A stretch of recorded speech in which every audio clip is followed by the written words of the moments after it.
9/11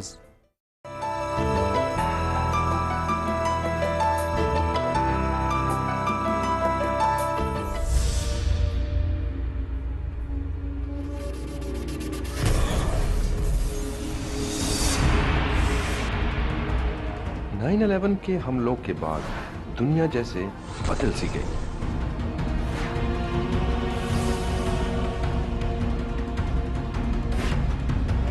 امریکہ نے افغانستان پر حملہ کر دیا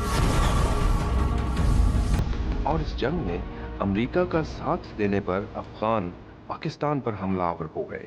اس وقت دنیا کی بیشتر اسلامی جہادی تنظیمیں امریکہ اور دیگر مغربی طاقتوں کے خلاف جنگ میں مصروف ہیں۔ دنیا مسلمانوں پر دہشت گردی کا الزام لگا رہی ہے، جبکہ مسلمانوں کے بیشتر حلقوں کے مطابق اسلام سلامتی کا مذہب ہے۔ اب اگر تمام مسلمان دہشت گرد نہیں تو کیوں دہشت گردوں کی اکثریت مسلمان ہے؟ اور کیا واقعی مذہب دنیا میں امن کے پھیلاؤ میں کوئی کردار ادا کر سکتا ہے؟ السلام علیکم، پروگرام گامدی میں خوش آمدید۔ ناظرین، آج دنیا تاریخ کے خطرناک موڑ پر کھڑی ہے۔ ایک طرف جہاں عالمی معاشی بحران اور سماجی عدم مساوات نے انسانوں کو اپنے چنگل میں لپیٹ رکھا ہے، وہاں دوسری طرف لسانی، گروہی اور علاقائی تنازعات کے ساتھ ساتھ بڑھتی ہوئی مذہبی عدم رواداری بھی انسانوں کو اپنا شکار بناتا نظر آ رہی ہے۔ مگر اس مذہبی عدم رواداری میں مسلمان کس حد تک ذمہ دار ہیں، اسی سوال کا جواب آج ہم اپنے شرکاء اور محترم جاوید احمد غامدی کی باہمی گفتگو کے ذریعے ڈھونڈنے کی کوشش کریں گے اور دیکھیں گے کہ کیا مذہب امن عالم کا باعث بن سکتا ہے، اور اگر بن سکتا ہے تو کیوں بین الاقوامی سفارتکاری میں انٹرفیتھ ڈائیلاگ نے ایک قابل عمل آپشن کے طور پر اپنی جگہ نہیں بنائی، اور اگر نہیں بن سکتا تو کس طرح مذہب کا ادارہ خود کو بنی نوع انسان کے لیے امن کا پیغام قرار دے سکتا ہے۔ یہی بحث ہمارے آج کے اس پروگرام کا موضوع گفتگو ہے۔ غامدی صاحب، کشمیر ہو یا فلسطین، بوسنیا ہو یا چچنیا، عراق ہو یا افغانستان، لبنان ہو یا تھائی لینڈ، ہر جگہ مقامی سیاسی تنازعات کو مذہبی شناخت دے کر ساری دنیا کے مسلمانوں کو ایک مشترکہ مسلح جد و جہد کا پیغام دیا جاتا ہے۔ تو صاحب، کیا مذہب تنازعات کو صرف ہوا دے سکتا ہے، ان کو ختم کرنے میں معاون نہیں ہو سکتا؟ جو چیز تنازعات کو ختم کرتی ہے وہ انسان کی تہذیب نفس ہے۔ انسان کا معاملہ جانوروں کا سا نہیں ہے۔ ایسا نہیں ہے کہ جس جبلت پر اللہ تعالیٰ نے اس کو پیدا کیا ہے وہ ساری زندگی اسی کے مطابق عمل کرے گا۔ انسان کو آپ تعلیم دیتے ہیں، اس کی تربیت کرتے ہیں، اس کے اخلاقی وجود کو توانا کرنے کی کوشش کرتے ہیں۔ امن کی ضمانت اس سے ملتی ہے۔ آپ یہ دیکھیے کہ دنیا کی تاریخ میں جب کبھی بھی لوگوں کی تہذیب نفس ہو گئی ہے، آپ نے ان کو وہ ثقافت سکھا دی ہے، ان کے اندر ایک کلچر پیدا کر دیا ہے کہ وہ دوسرے انسانوں کے معاملات کو بھی صحیح رخ سے دیکھیں اور اپنے اخلاقی وجود کی صحیح تعمیر کریں، اس سے امن پیدا ہوا ہے۔ لیکن اگر آپ نے یہ محنت نہیں کی تو پھر مذہب ہو یا کوئی چیز، ہر چیز کو آپ مس انٹرپریٹ کر دیں گے، اس کی غلط تعبیر کر دیں گے، اسے اپنے مقاصد کے لیے استعمال کر لیں گے۔ اصل میں یہ انسان ہے جس کے اندر مفادات، خواہشات، رغبات اور اس طرح کی اور بہت سی چیزیں ہیں جو ایک طوفان کی طرح امڑ رہی ہوتی ہیں۔ ان کو اگر آپ بے لگام چھوڑ دیں اور ان کی تہذیب نہ کریں، ان کے اندر ایک ثقافت نہ پیدا کریں، ان کے اندر ایک کلچر کی آبیاری نہ کریں، تو یہ سب چیزیں ایک طوفان اور ایک سیلاب بن جاتی ہیں، اور اس سیل بےکراں کو روکنا ممکن نہیں ہوتا۔ سوال یہ ہے کہ مذہب جس طرح تنازعات کو ہوا دیتا ہے کشمیر میں، فلسطین میں، بوسنیا میں، چچنیا میں، اسی طرح جو مذہب کا اجتماعی سطح پر ظہور ہے، جب بھی ہوتا ہے کانفلکٹ کریٹ ہوتا ہے دنیا میں، تو کیا اس سے بہتر حل یہ نہیں ہے کہ مذہب کا اجتماعی سطح پر ظہور عالمی معاملات میں اس سے گریز کیا جائے؟ ایسا نہیں ہے کہ مذہب ہوا دے رہا ہے، یعنی لوگوں کے مفادات ہوا دے رہے ہیں، لوگوں کی تہذیب نفس کی کمزوری ہوا دے رہی ہے، لوگوں کے سیاسی معاملات اور سیاسی معاملات سے ان کی وابستگی ہوا دینے کا باعث بنتی ہے۔ مذہب کو وہ اٹھا کے اس کے لیے استعمال کر لیتے ہیں، اور چونکہ مذہب ایک ایسی چیز ہے جس کے ساتھ لوگوں کی بڑی غیر معمولی وابستگی ہوتی ہے، جب مذہب کی بنیاد پر آپ بات کرتے ہیں تو انسان بسا اوقات اپنی عقل کو بھی معطل کر کے بیٹھ جاتا ہے۔ ایران کی جو حکومت ہے سرکاری سطح پر خفیہ طریقے سے حزب اللہ کی مدد، مالی مدد بھی کرتی ہے، انہیں اسلحہ بھی دیتی ہے اسرائیل کے خلاف، تو کیا آپ کے خیال میں درست ہے؟ اسلام میں اس کی اجازت نہیں ہے۔ اسلام میں جنگ آپ کبھی خفیہ طریقے سے نہیں کرتے۔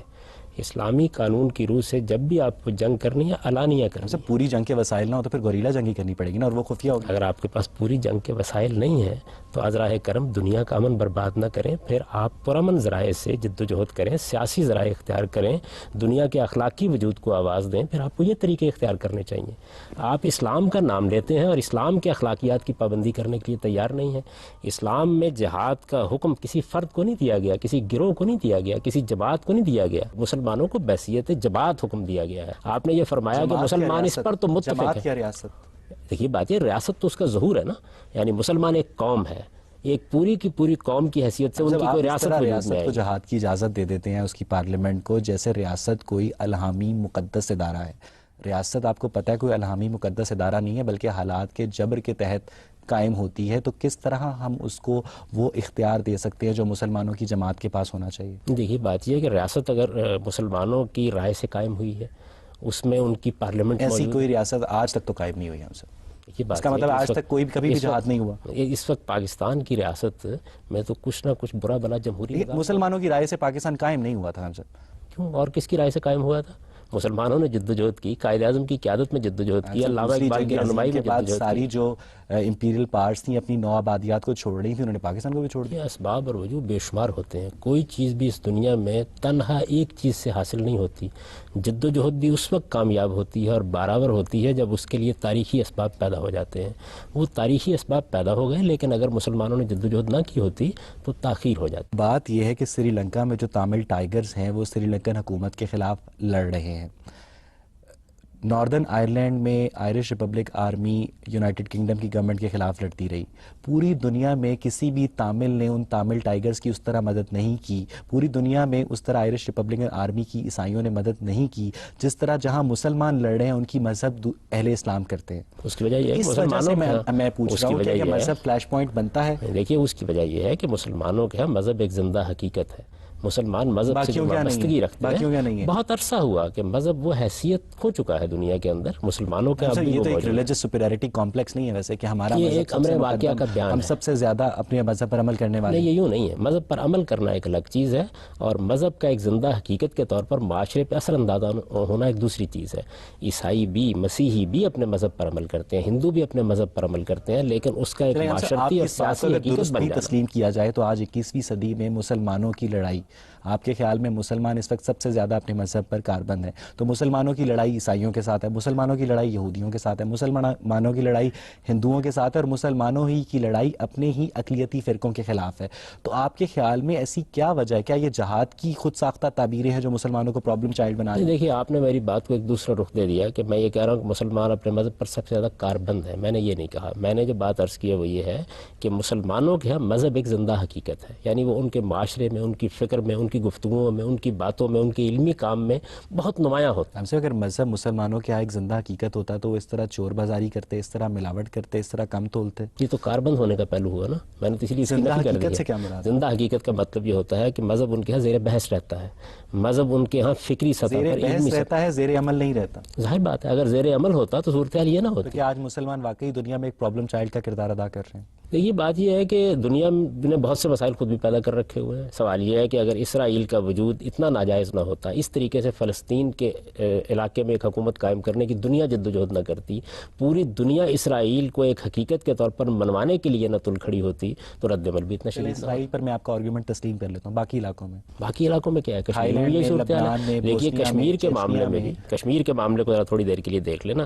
ایک سادہ اخلاقی اصول تو یہ ہے کہ کشمیر کے لوگوں سے پوچھ لیا جائے، لیکن دنیا اس سادہ اخلاقی اصول کی پشت پر اس طرح کھڑی ہونے کے لیے تیار نہیں ہوئی جس طرح کہ اس کو ہونا چاہیے. اب اس کا نتیجہ کیا؟ اس کا نتیجہ یہ کہ اس کا بھی رد عمل پیدا ہوگا. ہم سب یہاں سے گفتگو کا سلسلہ آگے بڑھائیں گے، لیکن ناظرین اس سے پہلے وقت ہوا ایک بریک کا. حاضر ہوتے ہیں بریک کے بعد.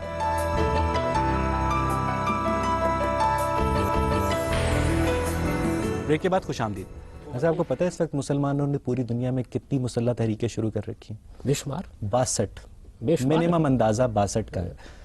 باقی مذہب کے پیروکاروں نے کبھی اس طرح کی مسلح تحریکیں شروع نہیں کی. اسلام جس کے نام کا مطلب ہی سلامتی ہے، اور اس کے پیروکار اس طرح بات بات پر اسلحہ لے کر نکل کھڑے ہوں تو کیا میسج جائے گا دنیا تک ہمارا؟ ہم سب اس کا باتم کر رہے ہیں. ہم یہ کہہ رہے ہیں کہ یہ اسلام کی غلط تعبیر ہے, بتانے کی کوشش کر رہے ہیں کہ اسلام یہ نہیں چاہتا, لیکن مسلمانوں کے ساتھ کیونکہ معاملے کی نوعیت ایسی بن گئی ہے کہ ان کے سیاسی مفادات مجروح ہوئے ہیں. ہم سب غیر مسلم تو ہم پہ ہنستے ہیں, وہی تو ہنستے ہیں یہ دیکھ کر کہ قامدی صاحب یہ فرماتے ہیں کہ اسلام کی غلط تعبیر ہے, ادھر مولانا صوفی محمد یہ فرماتے ہیں کہ اسلام کی صحیح تعبیر یہ ہے. وہ یہ کہتے ہیں کہ یہ لوگ آپس میں اسلام کی ایک تعبیر پر متفق نہیں ہو سکتے, تو کس طرح یہ اپنا مذہب ہم تک لانے کا باعث بن سکتے ہیں؟ یہ بدقسمتی ہے ہماری. میں نے تو آپ سے عرض کیا کہ ہم سب اس کا باتم کر رہے ہیں, لیکن سوال یہ ہے کہ اس کا حل کیا ہے. اس کا حل یہ ہے کہ پوری دنیا ہنسنے کے بجائے اس صورتحال کو سمجھنے کی کوشش کرے, اور جس جس جگہ پر عالمی طور پر بے انصافیاں ہو رہی ہیں ان کا بھی اسی طرح سے نوٹس لیا جائے. آپ دنیا کا اگر مطالعہ کر کے دیکھیں تو اس وقت بھی دنیا کی طاقت جن قوموں کے پاس ہے, کیا فی الواقع وہ اعلیٰ اخلاقی اصولوں پر معاملہ کر رہے ہیں؟ تو میں یہ کہتا ہوں کہ آپ مذہب کو بار بار کیوں زیر بحث لاتے ہیں؟ اصل چیز یہ ہے کہ تہذیب نفس ہونی چاہیے. آپ کے خیال میں to cut the long story short, مذہب دنیا میں امن کا باعث بھی بن سکتا ہے اور جنگ کا باعث بھی بن سکتا ہے؟ دیکھیے, مذہب تو ایک ایسی حقیقت ہے کہ آپ اس کو صحیح طریقے سے دیکھیں گے تو وہ دنیا کے اندر تہذیب نفس کا ذریعہ بنے گا. اور اگر آپ اس کس کو کی تہذیب نفس؟ اپنے مذہب کے پیروکاروں کے لیے, ساری انسانیت کی؟ ساری انسانیت کی, اس لیے کہ مذہب تو ایک دعوت ہے پوری انسانیت کے لیے.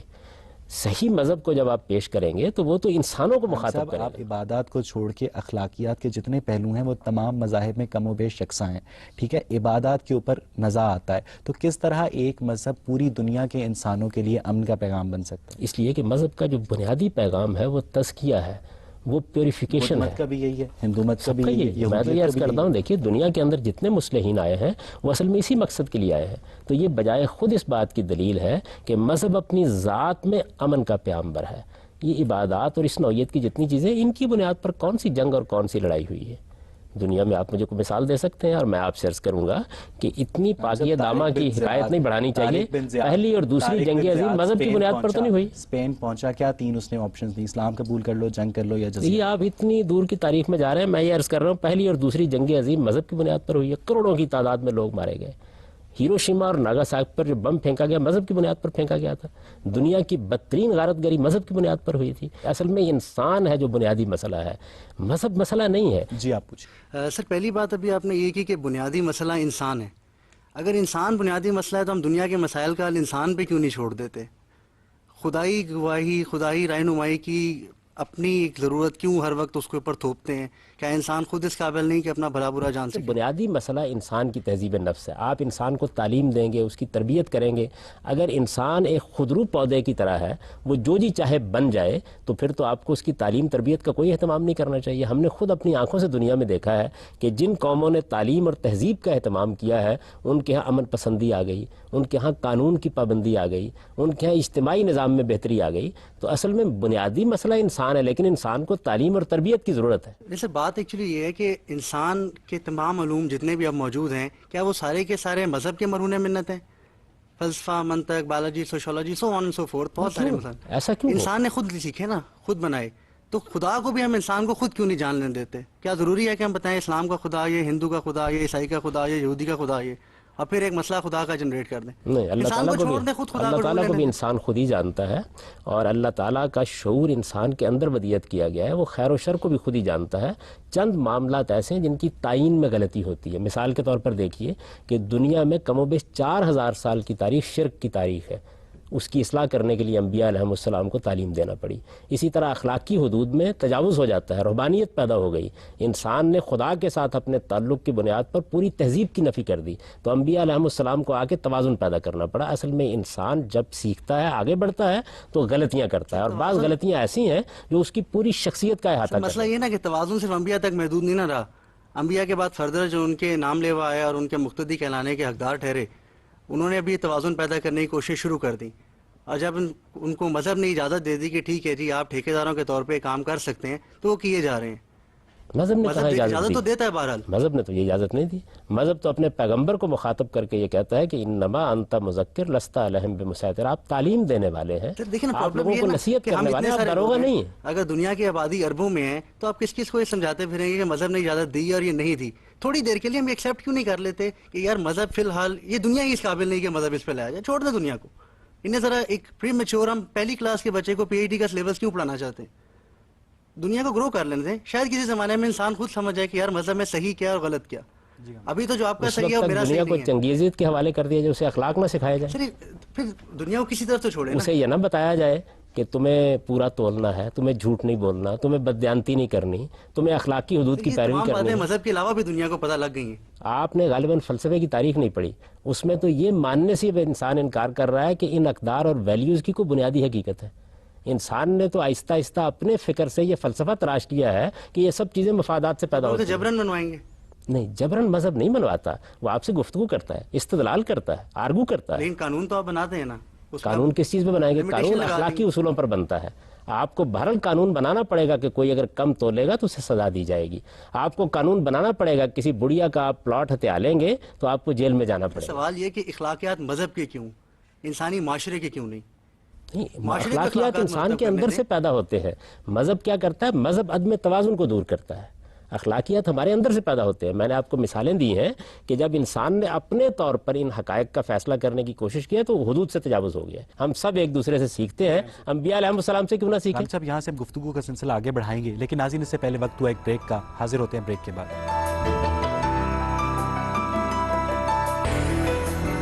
بریک کے بعد خوش آمدید. جی آپ پوچھئے.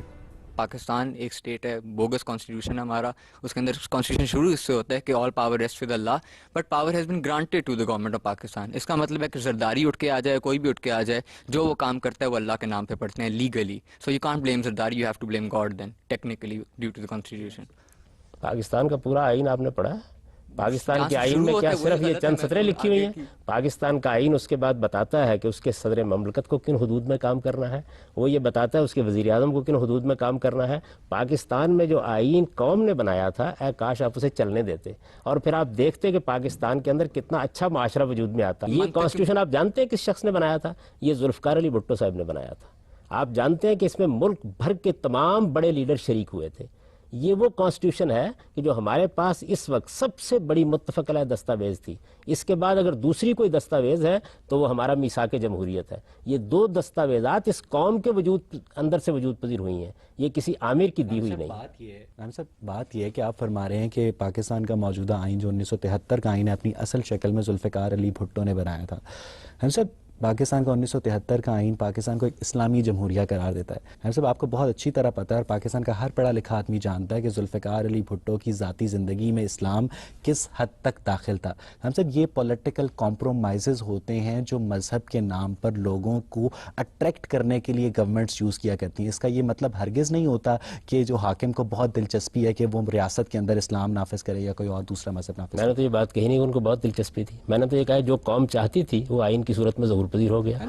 جتنے قوم کے لیڈر تھے، جتنے رہنما تھے، قوم نے کبھی مذہبی جماعتوں کو اکثریت دی؟ کبھی نہیں دی. یہ بات یہ مذہبی جماعتوں کو اکثریت دینا ایک اور چیز ہے اور مذہب کے بارے میں اپنے نقطہ نظر کا اظہار کرنا ایک اور چیز ہے. آپ ابھی ریفرنڈم کرا کے دیکھ لیں، ابھی کرایا گیا، آپ کے جیو کی طرف سے کرایا گیا، معلوم ہوا پاکستان کے 81% لوگ یہ چاہتے ہیں کہ یہاں اللہ کی شریعت ہونی چاہیے. تو عوام جو بات چاہتے کیسے ہیں ہونے چاہیے اس پر کوئی متفق نہیں ہوگا. اس کے اوپر لوگوں کی تربیت کریں. میں تو یہی کہتا ہوں کہ تہذیب نفس کریں. کون کرے گا؟ آپ کی قوم کے ذمہ دار دانشوروں کو کرنی چاہیے، اس کے مذہبی رہنماؤں کو کرنی چاہیے، اس کے لیڈروں کو کرنی چاہیے. جس آئیڈیالوجی کو درست سمجھتے ہیں اس کے مطابق، جیسے آپ کو ٹی وی تک ایکسس حاصل ہے تو غامدی صاحب کے جو عقائد ہیں وہ ٹی وی تک کے ذریعے لوگوں تک پہنچے، اور ایک عام جو مسجد کا مولوی ہے اس کو ٹی وی تک ایکسس حاصل نہیں اور اس کے عقائد لوگوں تک نہیں پہنچے اور آپ لوگوں کے عقائد پر انفلوئنس ہوں. نہیں، دیکھیے بات یہ جتنے بھی ذرائع ملک کے اندر موجود ہوتے ہیں سب کے لیے کھلے ہونے چاہیے، کسی پر بھی کوئی پابندی نہیں ہوتی. لیکن ایک بات اچھی طرح سمجھ لیں اور وہ یہ کہ 15 کروڑ 16 کروڑ لوگ ہیں، ان کے اندر خود خدا کی تقسیم یہ ہے کہ بعض لوگوں کے اندر غیر معمولی صلاحیتیں ہوتی ہیں، وہ سیاسی لحاظ سے، وہ معاشرتی لحاظ سے، وہ تہذیبی لحاظ سے، وہ فکری لحاظ سے ڈومینیٹ کرتے ہیں. بات یہ کہ چین، South Korea, Malaysia, Hong Kong, یہ سارے ملک دیکھتے دیکھتے پاکستانی عوام کی نظروں کے سامنے اقتصادی قوت بن کر ابھرے. 1965 میں ساؤتھ کوریا اور پاکستان کا G D P, South Korea کا جی ڈی پی پاکستان سے بھی کم تھا اور آج وہ ایک اقتصادی قوت بنا ہوا ہے. ہم سب ان سارے ممالک میں ان کی حکومتوں نے وہاں اقتصادی ترقی کے اوپر توجہ دی، جبکہ پاکستان میں جہاں پہلے عوام روٹی، کپڑے اور مکان کو ترستے تھے، آج بجلی کو بھی ترس رہے ہیں. وہاں جو ریلیجس فنڈامنٹلزم ہے وہ بہت زیادہ گرو کر گیا ہے. تو کیا آپ اقتصادی ناہمواری کو بھی ایک ایسی وجہ سمجھتے ہیں؟ اس میں کیا شک ہے. دیکھیے اقتصادی ناہمواری اس میں بہت کردار ادا کرتی ہے، جہالت بہت کردار ادا کرتی ہے. ہم نے اپنی تعلیم پر خرچ نہیں کیا، پھر ہمارے ہاں بار بار آمریتیں آئیں، جمہوریت کا راستہ روکا گیا. یہ بے شمار عوامل ہیں جنہوں نے ہمیں اس مقام تک پہنچا دیا ہے. تو اس کا یہ طریقہ نہیں ہے کہ آپ سارے کے سارے لوگوں کو یہ کہیں کہ تم بھاڑ میں جاؤ، ہم اس ملک کے بارے میں یہ فیصلہ کرنے والے ہیں. بہرحال فیصلہ عوامی کو کرنا ہے. عوام کو آپ جتنی تربیت دیں گے، جتنی تعلیم دیں گے، جتنے ان کے شعور کو بہتر کریں گے، بہتر افکار کا اور بہتر کردار کا ظہور ہو جائے گا. جی آپ ہم یہ سمجھتے ہیں اور ہمیں شروع سے یہی سکھایا گیا ہے کہ اسلام ہی ہے جو تہذیب نفس کرے گا. تو جب ہم اسلام پہ ہی کلیئر نہیں ہے کہ دراصل اسلام کون سا ہے، وہ جو دیوبند کہہ رہا ہے، وہ جو شیعہ کہہ رہا ہے، وہ جو وہابی کہہ رہا ہے، تو ہم کون سے والے اسلام کو اپنے تہذیب نفس کی بنیاد بنائیں گے؟ اور تہذیب نفس کی بنیاد بنانے کا ہم انتظار کریں گے. جب تک جنگ ہے تب تک جہاد بھی ہے، ہمیں یہ ماننا پڑے گا. اور جہاد کا صرف آپ نے کہا کہ جب تک ہمارے پاس کوئی حربی قوت نہیں ہوگی تب تک ہم جہاد کرنا خودکشی کرنے کے مترادف ہے. ہمارے پاس حربی قوت آئے گی ہی نہیں کیونکہ ہم انہی ڈسکشنز میں بیزی رہیں گے. حربی قوت کہاں سے آئے گی؟ تو ہم آواز بھی نہیں اٹھائیں گے. اس کی ضرورت کیوں ہے کہ آپ پہلے مرحلے پر حربی قوت پیدا کر کے لوگوں کے خلاف اعلان جنگ کر دیں؟ دنیا کے اندر بہت سے کام آپ استدلال سے، آپ دعوت سے، آپ تبلیغ سے، آپ تعلیم سے حاصل کرتے ہیں. دنیا میں اس وقت سیاسی جدوجہد کے بہت سے راستے کھول دیے گئے ہیں. آپ اپنا مقدمہ دنیا کے سامنے پیش کریں، اعلیٰ اخلاقیات کی بنیاد پر دنیا کے ضمیر کو پہلا آواز دیں. مرحلہ اس وقت تک تھا جب تک اسلام دوسرے مذاہب کے مابین ٹیبلز تک محدود تھا اور اسے ڈسکشن کیا جا رہا تھا. اس وقت تک جب تک تلوار نہیں اٹھائی گئی تھی. اب جب کہ تلوار اٹھا لی گئی ہے تو اب یہ بات یہ ہے کہ کنہوں نے تلوار اٹھائی ہے؟ تلوار بھی مسلمانوں ہی میں کچھ لوگ ہیں جنہوں نے اٹھائی ہے. ان کو بھی آپ کو اسلامی کی دعوت دینی پڑے گی.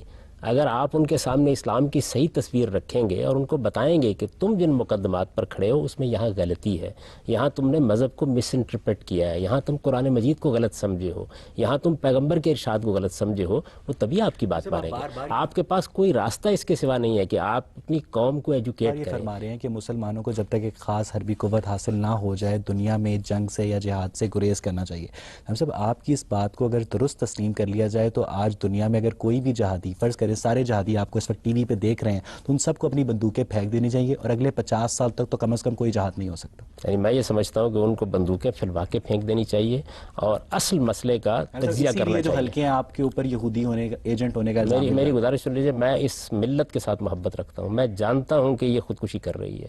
مجھے معلوم ہے کہ اس وقت اس کو کیا کرنا چاہیے. یہ شکست کھا گئی ہے علم کے میدان میں اور یہ ایک دوسرے میدان میں لڑکے برتری حاصل کرنے کی کوشش کر رہی ہے. اس کو علم کو اپنا موضوع بنانا چاہیے. جب تک آپ علم کو اپنا موضوع نہیں بنائیں گے، دنیا پر اس وقت علم حکومت کر رہا ہے. آپ علم کا مقابلہ ہتھیاروں سے نہیں کر سکتے. یعنی آپ ایک میری رائے ہے، دیں گے، آپ اسرائیل کو اجازت دیں گے، آپ ہندوستان کو اجازت دیں گے کہ وہ مسلمانوں پر چڑھ دوڑے، مسلمانوں پر حملہ کرے اور ہم جواب میں کہیں کہ ہم تو کیمسٹری پڑھ رہے ہیں، ہم تو فزکس پڑھ رہے ہیں، ہم لڑیں گے نہیں بھائی؟ دیکھیے یہ آپ ایک ایسی بات کر رہے ہیں، کون چڑھ دوڑے گا؟ دنیا کے اندر کچھ تبدیلیاں آ چکی ہوئی ہیں. عراق نے کوئی اقدامات نہیں کیے تھے. صدام حسین صاحب نے کوئی اقدامات نہیں کیے تھے. پہلے انہوں نے چڑھ دوڑنے کا اقدام کیا تھا، پھر دنیا کو موقع دیا اس بات کا. میں یہ گزارش کر رہا ہوں کہ جب کوئی فی الواقع ہم پر چڑھ دوڑے گا تو پھر لڑ لیں گے. پہلا مرحلہ یہ ہے کہ ہمیں امن چاہیے. ہم سب یہاں سے گفتگو کا سلسلہ آگے بڑھائیں گے، لیکن ناظرین اس سے پہلے وقت ہوا ایک بریک کا. حاضر ہوتے ہیں بریک کے بعد.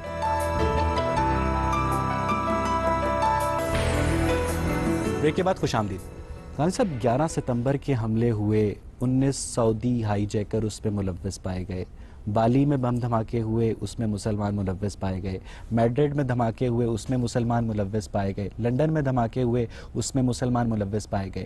اب جو ایک مغرب میں بسنے والا عام آدمی ہے جس کو یہ نہیں پتا کہ اسلام کوئی ایک مونولیتھک اینٹی نہیں ہے، اسلام اس طرح دہشت گردی کی ترغیب نہیں دیتا جس طرح یہ مسلمان کر رہے ہیں، لیکن وہ بہرحال مسلمانوں اور اسلام کے خلاف معاندانہ جذبات رکھے گا اور فطری طور پر رکھے گا. تو آپ کیسے دیکھتے ہیں اس صورتحال کو؟ میرے نزدیک یہ بڑی تشویش کی بات ہے اور یہی وجہ ہے کہ ہم میں سے ہر شخص درد مندی کے ساتھ یہ محسوس کرتا ہے کہ اس معاملے کو ختم ہونا چاہیے. ہمیں اپنے بھائیوں کو سمجھانا چاہیے کہ اس وقت انہیں کیا لایا عمل اختیار کرنا ہے. اس میں جو غلطی ہو رہی ہے اس غلطی پر انہیں متنبع کرنا چاہیے. سارے مسلمان اس میں لگے ہوئے ہیں، مسلمانوں کے علماء، مسلمانوں کے دانشور، مسلمانوں کے مذہبی مفکر، سب اس غلطی کو واضح کرنے کی کوشش کر رہے ہیں. دنیا بھر میں کر رہے ہیں، امریکہ میں کر رہے ہیں، یورپ کے ممالک میں کر رہے ہیں. بہت کم تعداد ہے ان لوگوں کی یہ اس نقطہ نظر کے حاملین. اسلام جب آیا الیوم اکملت لکم دینکم ولی دین، ہم نے تم پر ہدایت مکمل کر دی. تو ہم صاحب اب جو علماء فتوے صادر کرتے ہیں، تو یہ ذرا کائنڈلی فرمائیے گا کہ فتووں کا شریعت میں کیا مقام ہے، ان کا کیا اوریجن ہے، اور کیا فتووں سے گریز کر کے اس مذہبی شدت پسندی سے بچا نہیں جا سکتا؟ یہ بات میں تو اس کا قائل نہیں ہوں کہ ہمیں فتوے صادر کرنے چاہیے. ہمیں اپنا نقطہ نظر بیان کرنا چاہیے. یہ بھی تہذیب نفسی کا مسئلہ ہے. اگر آپ لوگوں کی تہذیب نفس کر کے ان کے حدود کا ان کو احساس، یہ آپ نے ایک اور بم پھاڑ دیا. 1430 سالوں سے علماء جو فتوے صادر کرتے آ رہے ہیں، آپ نے ان سب کی نفی کر دی؟ میرے نزدیک تو جو ہمیں تعلیم اللہ تعالیٰ نے دی ہے وہ یہ ہے کہ ہم ایک متوازی جگہ پر کھڑے ہوں، کبھی فتویٰ دینے کا طریقہ اختیار نہ کریں بلکہ ہم اپنی رائے بیان یعنی آپ کریں. ہم فتوے کو انسان ہیں. شریعت سے متصادم سمجھتے ہیں؟ میرے نزدیک دیکھیے بات یہ ہے کہ انسان کا یہ کام ہی نہیں ہے کہ وہ اس جگہ تک چلا جائے. یہ اللہ اور اللہ کے یعنی پیغمبر کسی کا کام. انسان کو یہ حق حاصل نہیں ہے کہ وہ دوسرے انسان کو کافر قرار دے، اس کے خلاف جنگ کا اعلان کرے؟ ہرگز نہیں. اس کا حق یعنی کسی طرح کسی عالم کو بھی یہ حق حاصل نہیں ہے کہ وہ کسی دوسرے عالم کے خلاف یا کسی دوسرے مسلمان کے خلاف فتویٰ دے؟ اس کا کام صرف یہ ہے کہ وہ اپنی رائے. یعنی آپ فتوے سے مکمل طور پر انکار کریں؟ میں تو کبھی نہ دیتا ہوں نہ اس کو پسند کرتا ہوں. یہ کام تو اللہ کے پیغمبر کا ہے کہ وہ ورڈکٹ دیں کسی معاملے میں. جی آپ پوچھیں. جب اسرائیل نے قبضہ کیا تو وہاں پہ کون سی جو ہے تحریک چل رہی تھی کہ جس کی وجہ سے اسرائیل کو وہاں پہ قبضہ کرنا پڑا اسلام کے اگینسٹ؟ اور وہ حربی قوت کا کیا پیمانہ ہے کہ جو آ جائے گا تو اس کے بعد ہم ڈیفائن کریں گے کہ اب جہاد واجب ہو گیا ہے؟ آپ اعلیٰ اسلحہ بنانے کی پوزیشن میں نہیں ہیں. آپ امریکہ سے اسلحہ خریدتے ہیں، آپ یورپی ممالک سے اسلحہ خریدتے ہیں، بہت زور لگا کے آپ نے ایک آدھ ایٹم بم بنا لیا ہے. دنیا کے اندر اس وقت جو اسلحہ موجود ہے اور جس درجے کی ٹیکنالوجی ہے، کیا اس کو جاننے کے لیے آپ کو مجھ سے کچھ پوچھنے کی ضرورت ہے؟ مجھے اجازت دیجیے میں آپ کی بات کا جواب دے دوں. اسرائیل نے قبضہ نہیں کیا تھا وہاں پہ. دنیا کی بڑی طاقتوں نے اسرائیل کو وجود پذیر کیا ہے، پھر اس کے بعد اقوام متحدہ نے اس کے وجود کی تصویب کی ہے. سر آپ یہ سارا عمل وجود کو اس نام طریقے سے دے رہے ہیں، آپ ان کے قبضے کو اس چیز کا نام دے رہے ہیں وجود کا. ان فیکٹ جو بات ہے کہ یہ چیز اسرائیل نے جو حقیقت کے طور پر آ گئی. دیکھیے میرے نزدیک وہ غلط ہوا، آپ کے نزدیک غلط ہوا، لیکن دنیا میں جن کے پاس طاقت تھی انہوں نے فیصلہ کر دیا. اب ہمیں یہ دیکھنا ہے کہ ہم کیا رویہ اختیار کریں جس کے نتیجے میں اپنے آپ کو کسی تباہی میں نہ ڈالیں، اپنا موقف بھی دنیا کے سامنے پیش کریں، اس موقف پر دنیا کو قائل بھی کریں. آپ کے پاس لیکن طاقت دیکھیں ہے. کہ آپ جس طرح کہہ رہے ہیں کہ مطلب ہر اتنا اسلحہ موجود ہے. جہاد مجاہدہ کا نام ہے، جہاد جد و جہد کا نام ہے، جہاد جنگ جیتنے کا نام نہیں ہے، جہاد کوشش کا نام ہے. آپ جہاد میں قتل نہیں کرتے ہیں بلکہ ایک مقصد کو اٹین کر رہے ہوتے ہیں. یہ ایسا ہو ہی نہیں سکتا کہ ہم جو ہیں بہت زیادہ اگر اوپر چلے جائیں تو ہم اس وقت ہی جہاد سٹارٹ کریں تو کیا اس وقت تک یہ ختم رہے گا؟ ان کی بات کو میں انڈورس کرتے ہوئے یہ بھی ایڈ کرتا چلوں کہ 313 جو مسلمان ہیں وہ جنگ بدر میں کفار کے سامنے کھڑے ہوئے. یہ 1 اور 3 کی نسبت ہوئی. اس وقت جو آپ وہ شاید 200 بھی ہوتے تو کھڑے ہو جاتے. یہ آپ نے قائم کر لی کہ وہ 1 اور 3 کی نسبت ہوئی. گزارش میری سن لیجئے. پہلی بات تو یہ ہے کہ جس خدا نے آپ کو جہاد کا حکم دیا ہے، یہ دوسری بات بھی اسی نے کہی ہے. وہی یہ کہتا ہے کہ اعدوا لہم ما استطعتم من قوۃ ورباط الخیل ترہبون بہ عدو اللہ. اتنی حربی طاقت پیدا کرو جہاد کرنے کے لیے کہ تمہارے دشمن تم سے مرعوب ہوں. وہی یہ کہتا ہے، صحابہ کرام کو مخاطب کر کے کہتا ہے کہ اگر تمہاری طاقت 1:2 کی ہو تو تب تم پر میں جہاد کی ذمہ داری ڈالوں گا. سوال یہ ہے کہ آپ نے، میں قرآن سنا رہا ہوں آپ کو. تو سر میں بدر ایک واقعہ ہے، یہ بھی تو قرآن ہے. میری گزارش سن لیجئے. بدر قرآن کیسے ہو گیا؟ وہ ایک تاریخ کا واقعہ ہے، اس کو تاریخ کی روشنی میں دیکھیں گے. یہ تو اللہ تعالیٰ نے جہاد کے بارے میں خود قرآن میں بیان کر دیا. یہ کیسی بدقسمتی کی بات ہے کہ ایک طرف آپ جہاد کا لفظ قرآن سے سن لیتے ہیں، قرآن جو کچھ اس کے علاوہ کہہ رہا ہوتا ہے وہ سننے کے لیے تیار نہیں ہوتے. بدر میں کیا تھا طاقت کا تناسب؟ 1:3.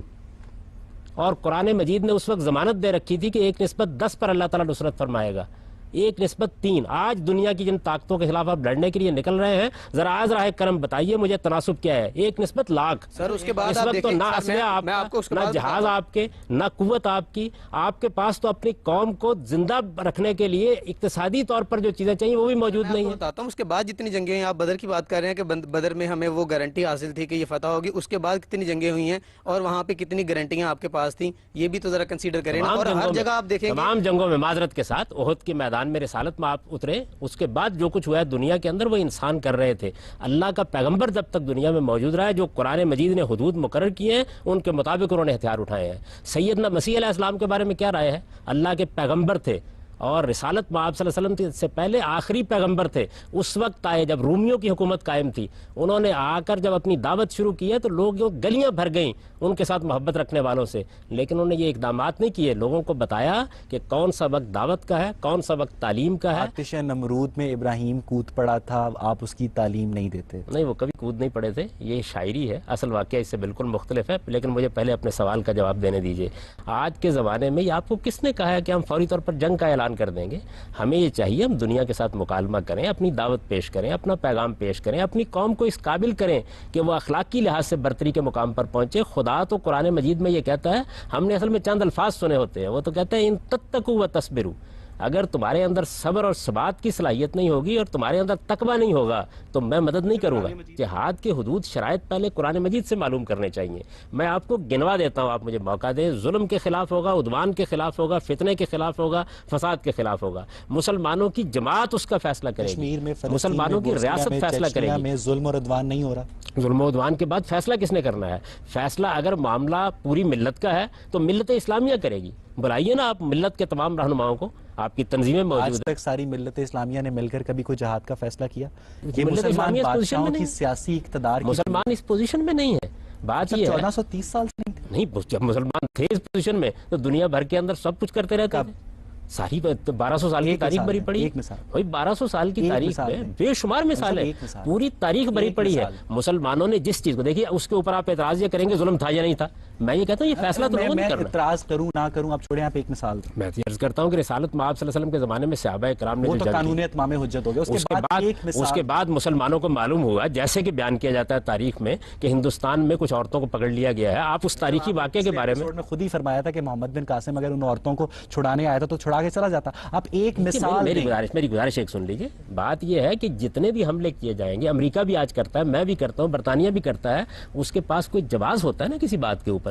آپ ایک جانب یہ کہتے ہیں کہ ہمیں جنگ کرنی ہے. میں یہ کہتا ہوں جنگ کس کے خلاف کرنی ہے؟ ظلم و عدوان کی بنیاد پر کرنی ہے. آپ محمد بن قاسم سے پوچھیں تو وہ بھی جواز بیان کرے گا, طارق بن زیاد سے پوچھیں تو وہ بھی جواز بیان کرے گا. موصل پر آپ مجھے بات کرنے دیجیے, نہیں آپ مجھے گزارش کرنے دیجیے. آپ نے مجھے پوچھا نا واقعات بتائیے. موصل والوں کے خلاف آپ جنگ کی بات کریں گے تب بھی میں یہ بتاؤں گا کہ آپ کو اس وقت جو جنگ کرنے مسلمہ کا اجتماعی فیصلہ نہیں, مسلمانوں کا اجتماعی, مسلمانوں کی حکومت موجود تھی نا اس وقت, خلافت موجود تھی ان کی. اس وقت مسلمانوں کی خلافت ان کو ریپرزینٹ کر رہی تھی, وہ فیصلے کرتی تھی. مجھے ان فیصلوں سے انکار ہو سکتا ہے, مجھے ان سے اختلاف ہو سکتا ہے, لیکن مسلمانوں کا کوئی اجتماعی نظم تھا جو فیصلہ کرتا تھا. میں اس اجتماعی نظم پر بھی اعتراض کر سکتا ہوں کہ وہ اجتماعی نظم ان کا ریپرزینٹیٹو تھا یا نہیں, لیکن تھا. تو سوال یہ ہے کہ اس کی اجازت میں آپ کو کیسے دے دوں کہ مسئلہ پوری قوم کا ہے, فیصلہ کرنے کے لیے 10 آدمی مسلمانوں کی اجتماعی قیادت یہ فیصلہ کرے کہ ہندوستان میں چند مسلمان عورتوں کے ساتھ زیادتی ہوئی ہے اور وہ سارے ہندوستان کو قبضہ کر کے اپنے زیر نگی کر لیں. یہ میں نے کب کہا ہے؟ میں نے یہ کہا ہے کہ میں اس ظلم کے خلاف لڑنے کا حق رکھتا ہوں. آپ اصل میں مقدمہ مسلمانوں کا, بار بار یہ کہہ رہے ہیں کہ مسلمانوں کا اجتماعی شعور کبھی غلطی نہیں کرتا, مسلمانوں کا اجتماعی شعور ہمیشہ صحیح میں نے یہ بھی نہیں کہا. میں نے تو یہ کہا فیصلہ کس کو کرنا ہے. آپ کا رسول کے قانون اتمام حجت کے علاوہ ایک ایسی مسلمانوں کی مہم بتا دیں جس میں مسلمانوں نے مل کر ایک فیصلہ کیا ہو کہ ہاں آج ہمیں تنزانیہ کے خلاف جہاد کرنا ہے. سارے مسلمانوں کو تو اس کا موقع ہی نہیں دیا بدقسمتی سے ملوکیت نے کہ کبھی ان کا اجتماعی نظم اس طرح وجود میں آ جائے. یہ مسلمانوں کی بدقسمتی ہے کہ وہ خلافت راشدہ کی جمہوری روایت کو اپنے ہاں قائم نہیں رکھ سکتے. یہاں سے گفتگو کا سلسلہ آگے بڑھائیں گے, لیکن ناظرین اس سے پہلے وقت ہوا ایک بریک کا. حاضر ہوتے ہیں بریک کے بعد.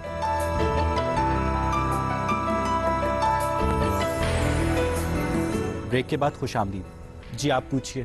آپ جن بنیادی قوانین کی بات کر رہے ہیں جو جہاد کے قرآن میں لکھے گئے ہیں اور جن پہ آپ کہہ رہے ہیں کوئی اختلاف نہیں ہو سکتا, تو اس کا مطلب ہے کہ پھر جو علم کے دروازے ہیں حضرت علی ان کو اس سے آگاہ نہیں تھے, حضرت عائشہ ان سے آگاہ نہیں تھی. یا انہوں نے کہیں باہر حملہ کرنے کے لیے کسی قانون کی خلاف ورزی کر دی تھی؟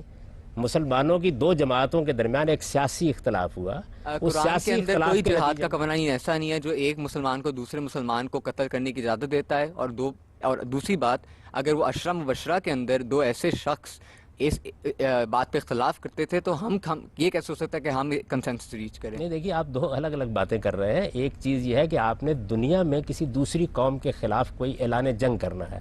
میں یہ گزارش کر رہا ہوں وہ کس کو کرنا ہے. ہم نے اگر امریکہ کے خلاف جنگ کرنی ہے, ہندوستان کے خلاف جنگ کرنی ہے, ہم نے اسرائیل کے خلاف جنگ کرنی ہے, اس کا فیصلہ کون کرے گا؟ میں تو کہہ رہا ہوں کہ وہ تو دور کی بات ہے. جو مسلمان جو ہیں حضور کی ابھی وفات ہوئی ہے, ان کی قبر بھی ابھی کہتے ہیں ڈرائی نہیں ہوئی, اور مسلمان ایک دوسرے کو اشرا مبشرہ کے اندر سے اٹھ کے, یہ 10 وہ لوگ تھے جو پیورسٹ تھے اس ٹائم پہ اکارڈنگ ٹو دی قرآن. آپ کی بات سن لی, اب مجھے آپ اجازت دیں کہ میں اس کے اوپر تبصرہ کروں. بات پوری اگر ایکسپلین کر لوں تو اگر وہ ان بیسک قوانین پہ اگری نہیں کرتے تھے تو آپ یہ کیسے ایکسپیکٹ کر سکتے ہیں کہ میں آپ سے اگری کروں یا آپ سے کوئی کیا کہتے ہیں طالبان اگری کرے؟ اکثریت کی بنیاد پر فیصلے ہوں گے. اب مجھے جواب دینے دیجیے نا. مسلمانوں کا اگر ایک نظم اجتماعی ہوگا, اس کی پارلیمنٹ میں چیز زیر بحث آئے گی, اکثریت کی بنیاد پر فیصلہ ہوگا, وہ فیصلہ نافذ العمل ہو جائے گا. یہی طریقہ ہے. یہ بدقسمتی سے ادارہ مسلمانوں کے یہاں وجود میں نہیں آ سکا. پاکستان میں وجود میں آیا لیکن اس کو چلنے نہیں دیا گیا. اس کا نتیجہ یہ نکلتا ہے کہ پھر خانہ جنگی بھی ہوتی ہے, اور جب کوئی فیصلہ کرنے کے لیے آپ نے پرامن طریقہ نہیں چھوڑا تو پھر لوگ تلوار بھی نکالتے ہیں. جب آپ لوگوں کو اس کا موقع دیں گے کہ وہ وہ اپنے نمائندے منتخب کریں, وہ ایک پارلیمنٹ میں بیٹھیں, وہ وہاں بحث و تمیز کریں, اس کے نتیجے میں آپ سے آپ اکثریت کا جو فیصلہ صحابی نہیں کر سکے تو وہ ہم کیسے کریں گے؟ آپ کس ہوپ میں لوگوں کو ڈال رہے ہیں؟ جو کیا کہتے ہیں غلطی صحابیوں سے ہوگی تو وہ عام مسلمان سے کیوں نہیں آپ ہوگی؟ دو چیزوں کو اصل میں ملا رہے ہیں. زیر بحث سب سے ارلیسٹ پیورسٹ ایگزامپل دے رہا ہوں جس پہ آپ بات کو ادھر ادھر نہ کر سکیں. نہیں, میں پوری بات آپ کے سامنے رکھوں گا, لیکن مجھے آپ اب اجازت دیں اس بات کی کہ میں آپ کی بات کا جواب دوں. یہاں زیر بحث مسئلہ باہمی خانہ جنگی ہے یا زیر بحث مسئلہ دوسروں کے خلاف اعلان جنگ ہے؟ دوسروں کے خلاف اعلان جنگ کی نوعیت بالکل الگ ہے. باہمی خانہ جنگی کے بارے میں قرآن مجید ایک واضح ہدایت دے رہا ہے. میرے پاس اللہ کی کتاب موجود ہے, وہ مجھے یہ کہتی ہے کہ اگر مسلمانوں کے درمیان دو گروہوں کے درمیان جنگ ہو جائے تمہیں کیا کرنا چاہیے. سورہ حجرات نے اس کو خاص طور پر موضوع بنایا ہے. اب یہ بات کہ کہیں جنگ نہیں ہونی چاہیے, اختلاف جب ہو جائے گا. وہ جہاد نہیں تھا کیا؟ حضرت عائشہ جب وہ کر رہی تھی اس کو جہاد سمجھ کے کر رہی تھی؟ کیا سمجھ کے کر رہی تھی؟ جہاد کا تعلق جو ہے وہ ظلم و عدوان کے خلاف جنگ سے ہے. وہ ایک سیاسی مسئلے میں اختلاف ہوا ہے جس میں مسلمانوں کے دو گروہوں نے ایک دوسرے کے موقف کو غلط سمجھا. بدقسمتی سے کوئی ایسا فورم موجود نہیں تھا جس پر معاملہ طے ہو جاتا اور تلواریں کھنچ گئیں. آپ نے شاید جنگ جمل کے بارے میں پڑھا نہیں ہے کہ شروع کیسے ہوئی تھی. رات کے وقت کچھ لوگوں نے معاہدے کی خلاف ورزی کر کے جنگ چھیڑ دی اور رات کی تاریکی میں اندازہ نہیں ہو سکا کیا ہوگا, اور اس سے بدقسمتی ہوئی کہ جنگ چھڑ گئی. کسی موقع کے اوپر جنگ کا چھڑ جانا یہ لازمی طور پر کسی غلط فیصلے کا نتیجہ نہیں ہوتا. بعض اوقات غلط فہمیاں اس کا باعث بن جاتی ہیں. آپ اس کے واقعات تو پڑھیے پہلے ہوا کیا. آپ جنگ جمل کو ایک سیاسی جنگ سمجھتے ہیں, اس کو جہاد نہیں سمجھتے؟ یہ بات یہ ہے کہ مسلمان جب بھی میدان جنگ میں اترے گا تو وہ اگر اپنے آپ موقف کو درست سمجھتا ہے تو جہاد قرار دے گا. لیکن یہاں زیر بحث کون سا جہاد ہے جس پر آپ گفتگو کر رہے ہیں؟ پیگنزم, یہودیت, سکھ مت, عیسائیت, اسلام, شنٹو مت, یہ سارے مذاہب دنیا کی 6 ارب کی آبادی کی روحانی ضروریات پوری کر رہے ہیں. آپ کے خیال میں ماضی کو ایک طرف رکھتے ہوئے ایسا کیا لایا عمل ہو سکتا ہے کہ یہ سارے لوگ مل کر محبت سے آپس میں رہیں اور ہم آنے والی نسلوں کے لیے ایک بہتر دنیا چھوڑ کر جا سکیں؟ وہی جو میں نے آپ کے پہلے سوال کے جواب میں کہا تھا کہ آئیے ہم سب مل کے تہذیب نفس کریں, ہم انسان کے اخلاقی وجود کی اہمیت کو تسلیم کریں. آپ کے جدید فلسفے تو انسان کے اخلاقی وجود کی نفی کر رہے ہیں, اس کی بنیادوں کو ڈھا رہے ہیں.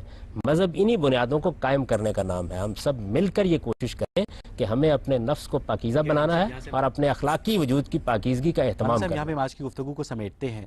ناظرین, مذاہب عالم کے مابین اگر پرامن بقائے باہمی کا تصور اگر انسانیت کے ماضی میں راسخ نہیں ہو سکا تو اس کا ہرگز یہ مطلب نہیں کہ انسانیت کا مستقبل بھی مذہبی شدت پسندی کی نظر ہو. صاف پانی, صاف غذا, صاف ماحول اور جوہری ہتھیاروں کے عدم پھیلاؤ کے ساتھ ساتھ مختلف تہذیبوں اور مذاہب کے مابین مکالمہ ہی وہ کچھ بڑے عوامل ہیں جن پر بنی نوع انسان کے محفوظ مستقبل کا انحصار ہے.